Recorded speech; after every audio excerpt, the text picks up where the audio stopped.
అందరికీ నమస్కారం అండి. శారదా గుడిమెట్ల యూట్యూబ్ ఛానల్‌కి స్వాగతం, సుస్వాగతం. ఈరోజు మనం ఒత్తుల్లో భాగంగా శివకేశవుల ఒత్తి అని చెప్పి అమ్మ చూపిస్తోందండి.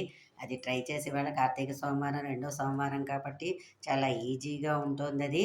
సో, నేర్చుకుని దాన్ని ఇవాళ సాయంత్రంకి వెలిగించుకుంటారు అనేసని ఆశిస్తున్నాను నేను. అమ్మ స్టార్టా? మామూలుగా ఎప్పుడులాగే పత్తి ఇలాగా చక్కగా నలకలు లేకుండా తీసి పెట్టుకోవాలి. తర్వాత దీన్ని దారం తీసుకోవాలి. దారం కొంచెం లావుగానే తీసుకోవాలన్నమాట. ఇలా చూడండి అది. లావుగానే ఇలా తీసుకోవాలి.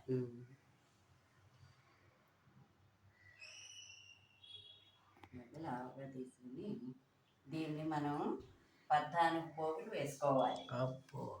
ఈ ఒత్తికి 14 పోగులు. 14 పోగులు అంటే తులసి దళంకి 5 రేఖలు ఉంటాయి. మారేడు దళంకి 3 రేఖలు. అలాగా 3 పెటల్స్, 5 పెటల్స్, 8. 8 14లు 108. ఓకే. మనం ఒక 4 పోచలు ఎక్కువ ఉన్నా పర్వాలేదు, తక్కువ ఉండకూడదు. కానీ దీన్ని మనం ఇలాగా 14 పోచలు ఇలా వేసుకోవాలన్నమాట. ఇలా వేసుకోవాలి.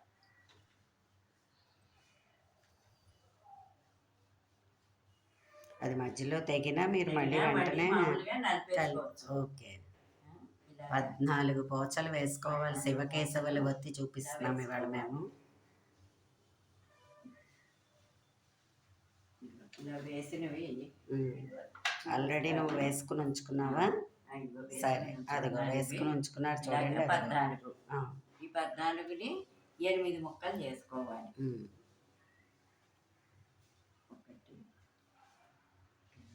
తులసి దళాన్ని మనం గమనిస్తే 5 ఆకులను మించిన తర్వాతే ఉంటుంది అది. ఇది 5. మారేడు దళంకి 3. ఓకే. ఇలా 3. ఇవి ఇలా పెట్టేసుకోవాలన్నమాట. మధ్యకి మడిచి ఇలాగ పెటల్స్ని చేసుకోవాలి. మనం ముందర ఇలాంటి మొగ్గల్లాగా తయారు చేసేసుకోవాలి. నువ్వేంటి నీ చిన్నప్పటి నుంచి అన్నీ చేసేదానివా అమ్మ? నాకు మా అమ్మగారు చెబుతున్నారు, 3 ఏళ్ల వయసు నుంచి కూడా ఏదో చెయ్యాలనే ఒక తాపత్రయం. అప్పటి నుంచి కూడా ఏం తయారు చేయాలి, ఏం చెయ్యాలి, ఇలాగా మనసు బుద్ధి ఎంతసేపు అలాగే ఉండేదన్నమాట. ఓసారి ఇలాగే అమ్మగారు వాళ్ళు మల్లెపూలు తెచ్చుకుని పెట్టుకున్నారు, పువ్వులు. వాళ్ళు గుచ్చుకుందామని చెప్పని పెట్టుకునేటప్పటికి ఈ లోపల ఇంటికి ఎవరో వచ్చారు. వస్తేను అవి అక్కడ పెట్టేసి వాళ్ళతో కబుర్లు చెబుతున్నారు. ఈ లోపల నేను వెళ్ళి ఆ పువ్వులన్నీ వాళ్ళు చూస్తే కేకలేస్తారేమో అని అది చూడకుండా పట్టుకుని వెళ్ళిపోయేవి. అవేమో అవన్నీ పువ్వులన్నీ గుచ్చేసాయట సూది దారం పెట్టి. ఇగో ఇలాగా 3 రేఖలు ముందర 3 రేఖలు పెట్టుకోవాలి. మొత్తం 5, 3, 8 చేసుకున్నాం మనం. తులసి దళంకి 5 పెటల్స్, మారేడు దళంకి 3. మారేడు దళం గమనిస్తే 3 ఉంటుంది. తులసి దళాన్ని కూడా మీరు చెట్టుకు గమనించండి, 5 ఆకులతోటి ఉంటుంది. 5 ఆకులతోటి దళం మనం కోసుకోవాలి. 3 పెట్టుకోవాలి.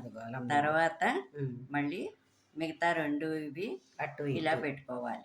అప్పుడు ఇలాగా 5 దళాలు వస్తాయి. తులసి దళం ఆకులు రెడీ అవుతాయి. 5 పెటల్స్ వస్తాయి. అలాగా వాళ్ళు అలా కబుర్లు చెప్పుకుంటూ ఉంటే వెళ్ళిపోయి ఆ పువ్వులన్నీ గుచ్చేసాట. కామ్గా కూర్చొని గుచ్చేసేసి ఎక్కడ తీసానో అక్కడ పెట్టేశాట. తర్వాత వాళ్ళు వెళ్ళిపోయాక వీళ్ళు చూశారట. చూస్తే ఆ పువ్వులన్నీ గుచ్చేసి ఉన్నాయట. అయ్యో, ఇది ఎవరు గుచ్చారు, మనం చూడలేదు, ఎప్పుడు గుచ్చావే నువ్వు అని చెప్పని అన్నారట. వాళ్ళు కూడా వచ్చిన వాళ్ళు కూడా ఆశ్చర్యపోయారట. అయ్యో, ఇంత చిన్నపిల్ల ఇంత అలాగా చేసిందంటే చాలా ఆశ్చర్యంగా ఉంది. అలాగా అన్నీ ఇది అది అనే లేదు, అన్నీ కూడా ప్రతి దాంట్లోనూ కూడా అన్నీ ఫస్ట్గానే ఉండేది. అందుకేనండి అమ్మాయే ఆదర్శం. ఆవిడ నుంచే నేను కూడా అన్నీ నేర్చుకున్నాను. అమ్మ, అమ్మమ్మ, పిన్ని అందరూ కూడా ఇలాగ ఏదో ఒకటి చెయ్యాలి అనే తాపత్రయమే. అదే వాళ్ళ టైం పాస్ కూడాను. మాకు ఇతర వ్యాపకాలు ఏమి ఉండేవి కాదు. హ్మ్. అలాగే చిన్నప్పుడు కార్తీక మాసం వచ్చిందంటే మా నాయనమ్మ గారితో తెల్లారగట్ట 4 గంటలకి గోదావరికి వెళ్ళిపోయేదాన్ని. ఆ! మేము ధవళేశ్వరంలో ఉండేవాళ్ళం అనమాట. హ్మ్.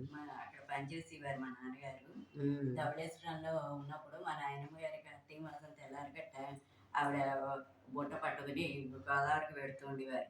ఆవిడ వెనకాలే కూడా వెళ్ళిపోయేదాన్ననమాట. హ్మ్. వెళ్ళిపోయి ఆవిడతో పాటు స్నానం చేసి దీపం పెట్టుకుని, ఆ దీపాలు మళ్ళీ నీళ్ళల్లో వదిలి, హ్మ్. అలాగా నెల రోజులు ఆవిడతో పాటు వెళ్ళిపోయేదాన్ని. ఆవిడతో పాటు అలా వెళ్ళి దీపాలు అవి పెట్టి చేస్తూ ఉండేదాన్ననమాట. హ్మ్. అలాగే ఏదైనా పజిల్స్ అంటే చాలా ఇష్టం నాకు పూర్తి చేయడం. అలాగా పజిల్స్‌లో కూడా నాకు చాలా మనీ వచ్చింది. ఈవిడ అన్నీ చాలా వాటిల్లో గెలుచుకుందండి. ఈటీవీ ఆ! ముగ్గుల్లో ప్రైజులొచ్చాయి. ఇంకా పజిల్స్‌లో ఆ! ప్రైజులొచ్చాయి. కుట్టులో కూడా కుట్లు, అల్లికల్లో కూడా కుట్టు వెండి అల్లికలో కుంకంబరిని అవి ప్రైజొస్తే కూడా వచ్చాయి. వెండి ఆ! కుంకంబరినిచ్చారు అదే. ఈనాడు అదే. వాళ్ళు. ఆ! ఈనాడు వాళ్ళు. ఇలాగే అంటే చాలా అన్నీ అదొక తయారు చేసి అంతా అది చక్కగా అప్పట్లో ఈనాడు దాంట్లో అలా వేయడం, ఆ పోటీలు వాటన్నిటిలో కూడా ఆవిడ గెలవడం అవన్నీ జరిగాయి.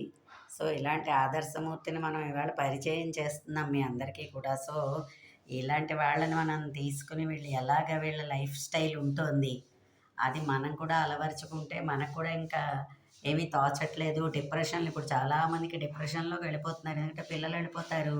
భర్త వెళ్ళిపోతాడు. ఇంక వీళ్ళకి ఏం చేయాలో తెలీదు. ఆ సెల్ పట్టుకొని కూర్చొని చేసే కన్నా, ఇలాంటి వాటిల్ని ఏమైనా ట్రై చేస్తే ఒక టైం పాస్ అవుతుంది. మనస్సు ప్రశాంతంగా ఉంటుంది. ఇంట్లో ఒక ఐటెమ్ కూడా వస్తుంది. సో, మేము ఇలా చెప్పామని కాదు, అందరూ అలా ఉండాలని ఆశిస్తున్నాను నేను. నా ఎరుకలో చాలామందిని చూశాను. అందువలన ఏంటంటే, ఇలాంటివన్నీ నేర్చుకోండి, ట్రై చేయండి.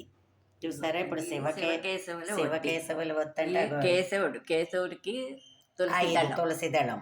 మ శివుడికి మారేడు దళం. మారేడుదనం. చూసారా? ఇలాగ. శివకేశవులు ఒత్తంటే అలా ఉందా? ఓహ్! నైస్ ఎంత బావుందో.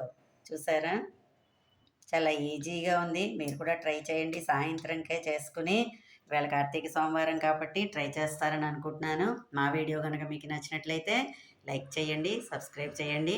మరిన్ని వీడియోస్ కోసం బెల్ ఐకాన్‌ని క్లిక్ చేయండి. ధన్యవాదములు.